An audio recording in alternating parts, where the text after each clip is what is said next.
Përshëndetje miq, dita e 19 e sfidës time 100 ditore, në fakt javën e kaluar nuk arritëm dot t'i dokumentonim të gjitha ditët me video të rrjedhë siç i publikojmë për ditë. Dhe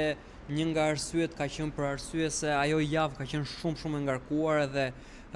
ka qenë shumë konsistente me aktivitetet që kishim zgjedhur për të bërë. Në fakt, një nga gjërat më të rëndësishme që kemi ndjekur edhe gjatë kësaj jave ka qenë follow-upi dhe realisht jam duke ndjerë dhe me klientët një lloj ngrohtësie, një lloj përqasje ndryshe në momentin kur vazhdon dhe i bën në mënyrë të vazhdueshme follow-up dhe po shikoj realisht fryte. Gjithashtu po nga follow-upi jemi në një proces për shitjen e një prone, megjithatë edhe nëse nuk shitet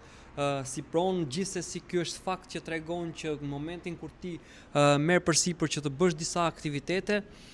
në fund të ditës në një moment apo në një moment tjetër do të shpërblesh. Shihemi në ditën e 20.